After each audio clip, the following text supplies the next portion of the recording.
Bom, então para a gente encerrar essa parte do ponto flutuante, vamos ver como é que o ponto flutuante funciona lá no RISC-V, né? Esse é o nosso objetivo aqui dentro da nossa arquitetura.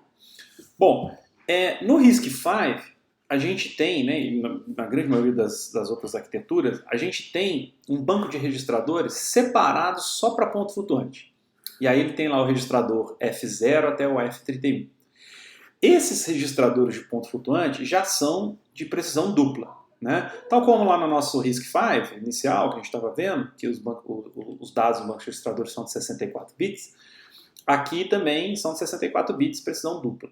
Se precisar fazer a representação simples, né, precisão simples de 32 bits, né, ficou um errinho aqui, ele é representado nos 32 bits menos significativos. Ok? Bom, as instruções de ponto flutuante operam apenas nos registradores de ponto flutuante. Tá? Geralmente, nos processadores, os programas inteiros e os programas de ponto flutuante são inteiramente separados. Eles funcionam de maneira separados, em hardware separados. Tá? Então, aqui no ponto flutuante, a gente tem também as instruções muito parecidas que a gente tinha lá inteiro. Então, eu tinha lá instruções de load, instruções de store. Aqui eu também tenho. Tá? Então aqui é o float word e o float double. Tá? Então eu posso carregar em precisão dupla e em precisão simples. Tá? Então esse é o load e esse é o store, para guardar na memória. Bom, eu tenho as operações de precisão simples e precisão dupla, e elas são muito semelhantes. Né? Então, na verdade, eu tenho soma, subtração, multiplicação, divisão, raiz quadrada. Né? Quando eu tenho ponto S é porque é precisão simples. Quando eu tenho ponto D é precisão dupla. Tá? E a instrução fica mais ou menos desse tipo aqui. Ó. Vamos pegar uma soma de precisão simples. F A de S, ponto S. F2, olha, é um registrador de ponto flutuante. F4, F6. Então eu vou pegar o conteúdo de F4, somar ao conteúdo de F6 e guardar em F2. Tá? Eu tenho também comparação em precisão simples e precisão dupla. Né? Eu pergunto se é igual, se é menor do que, menor do que ou menor ou igual. Tá? E o resultado 0,1 fica guardado no registrador de destino.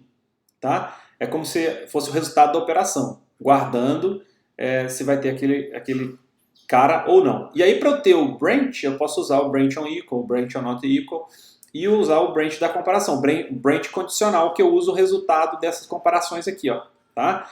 Então, em vez de eu fazer o branch equal, branch or not equal, eu faço essa comparação, depois uso o branch para poder ver se vai ser verdadeiro ou falso, para ver se vai ser tomado ou não. Tá? Vamos ver um exemplo aqui de um procedimento. Tá? Um procedimento simples, que é a conversão de Fahrenheit para Celsius. Né? Um exemplo que vocês já devem ter feito aí em alto nível algumas vezes. Então, se a gente pegar o código em C, então ele vai estar aqui retornando um ponto flutuante, ele recebe um ponto flutuante, que é a temperatura em Fahrenheit, e ele retorna a equação, né? O resultado da equação, que é o 5 dividido por 9, vezes o valor, a temperatura em Fahrenheit, menos 32. Para converter em Celsius. Tá? A gente vai considerar aqui que no nosso exemplo o Fahrenheit foi passado no registrador F10 e o resultado também vai ser guardado no registrador F10. Tá bom? Bom, o que eu faço aqui? Ó, o meu código RISC-V compilado aqui. O que ele faz? Então ele faz, primeiro, um load de ponto flutuante. Ele está pegando o valor da constante 5, que está guardado em alguma posição da memória.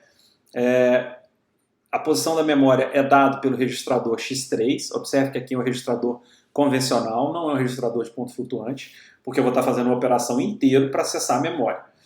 E esse constante 5, na verdade, é o nosso offset, que está dizendo a partir do X3 onde está na memória o valor 5 guardado. Então eu vou pegar e vou colocar em F0. Vou fazer a mesma coisa para pegar a constante 9. Tá? E aí, obviamente, que esse offset tem que ser diferente desse para ir em uma posição de memória distinta para pegar o valor 9 e guardar em F1. Opa, eu já tenho 5 e já tenho 9. Então ele já faz aqui uma divisão, precisão simples em ponto flutuante. Ele divide ele divide 5, que está no F0, por 9, que está no F1, e guarda o resultado em F0. Ok? Depois ele faz um outro load para pegar a constante 32, que é essa aqui. Então, eu tenho aqui, de novo, um offset distinto desses dois para ir em outra posição de memória para pegar o 32. E ele guarda em F1. Tá? E aí ele faz uma subtração em ponto flutuante, precisão simples. Ele subtrai o F10, que vem com o valor em Fahrenheit, do 32, que está em F1. Tá? Então ele fez aqui essa parte da operação. Agora ele faz a multiplicação de F0, que foi essa divisão aqui. Então ele multiplica F0 por F10, que é o resultado dessa subtração aqui, e guarda em F10. Então o valor está lá para retorno.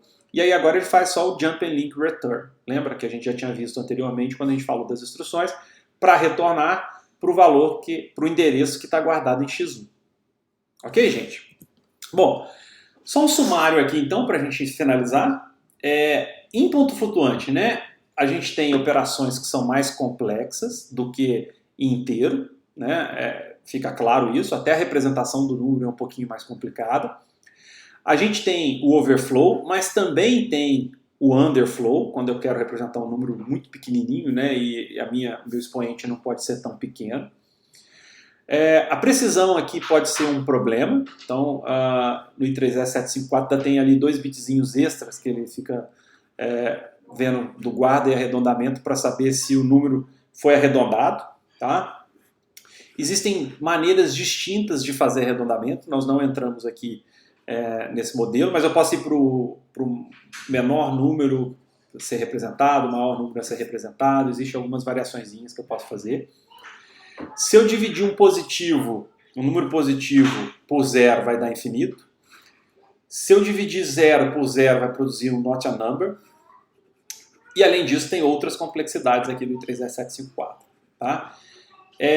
Implementar esse padrão pode ser um pouquinho complicado, né? Mas não usar é pior ainda. Tá? Veja lá no livro, quando ele fala do bug do Pentium, tá? Quando ele tem lá o processador de ponto flutuante do Pentium, que eu já comentei isso com vocês, que a Intel teve que recolher todos os processadores, foi um grande prejuízo. Tá? Então é bom a gente manter um padrão muito bem definido. Nada impede que você crie seu próprio padrão quando você for criar o seu circuito para uma determinada aplicação, mas tome cuidado, tá bom? Bom, então finalizando aqui a parte de aritmética computacional, a gente tem que lembrar que a aritmética do computador é restringida, né, pela precisão limitada, porque na verdade no final das contas a gente tem algo discretizado, porque a gente usa a representação binária de 2. Tá?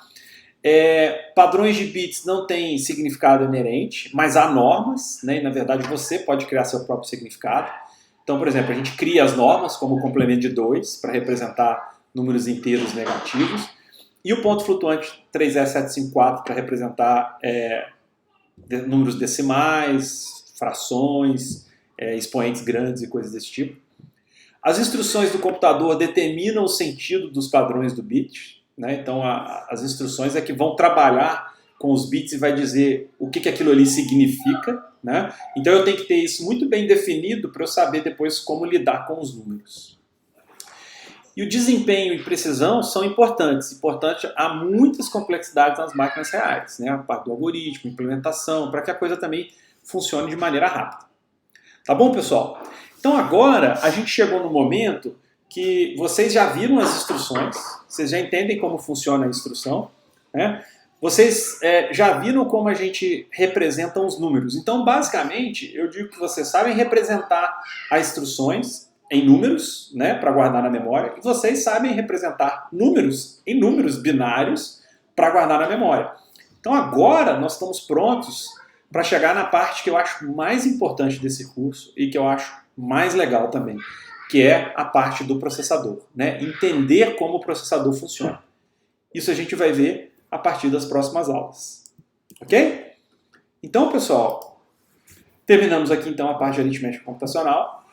Eu vou passar para vocês alguns exercícios, fiquem atentos, tá? Eu vou comunicar isso. A gente vai ter uma aula ainda de dúvida presencial entre aspas, né? Sincronizada, né? Nós vamos todos estar na mesma plataforma, vamos tirar um pouco de dúvida, brincar um pouquinho, e depois eu vou passar uma lista de exercícios para vocês, tá bom? Fiquem bem. Tchau!